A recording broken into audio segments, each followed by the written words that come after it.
കൊല്ലുന്നതിന് പകരം ദിയത്ത് കവത് എന്നൊക്കെ അറബിയിൽ പറയുന്ന ചില പ്രായശ്ചിത്തം ഉണ്ട്. അത് ചെയ്താൽ വിട്ടുകൊടുക്കാൻ കുടുംബങ്ങൾക്ക് അധികാരമുണ്ട് എന്ന് ഇസ്ലാം മതം നിർദ്ദേശിക്കുന്നു. ഇപ്പോൾ എല്ലാ ചാനലുകളിലും ചർച്ച നടക്കുന്ന ഒരു പ്രശ്നം, യഥാർത്ഥത്തിൽ ഞാൻ അതിൽ ഇടപെട്ടത് ഇസ്ലാം മതത്തിൽ കർമ്മശാസ്ത്രം ഉണ്ട്. ആ കർമ്മശാസ്ത്രത്തിൻ്റെ 4ാമത്തെ ഭാഗമാണ് ക്രിമിനൽ സംബന്ധമായ നിയമങ്ങൾ പഠിക്കുന്ന ജിനായാത്ത് എന്ന് പറയുന്നത്. ഞങ്ങൾ പള്ളി തരത്തിലും കിതാബ് പോകുന്ന കുട്ടികളൊക്കെ അത് പഠിച്ചുകൊണ്ടിരിക്കുന്നു. ഇബാദാത്ത്, മുനാക്കഹാത്ത്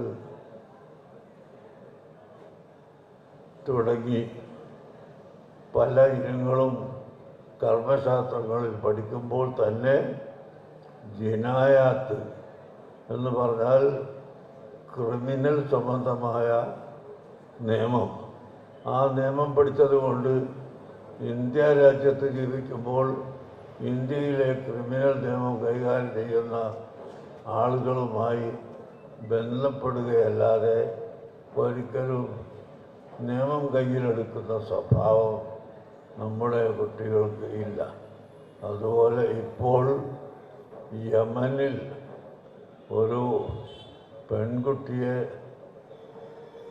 തൂക്കിക്കൊല്ലാൻ തീരുമാനിച്ചപ്പോൾ നമുക്ക് ഒന്നും ചെയ്യാൻ സാധിക്കുകയില്ലെങ്കിലും അവിടുത്തെ പണ്ഡിതന്മാരുമായി ബന്ധപ്പെട്ട് ഇസ്ലാമിൽ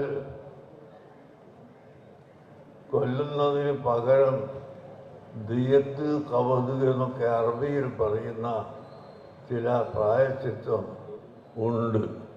അത് ചെയ്താൽ വിട്ടുകൊടുക്കാൻ കുടുംബങ്ങൾക്ക് അധികാരമുണ്ട് എന്ന് ഇസ്ലാം മതം നിർദ്ദേശിക്കുന്നു.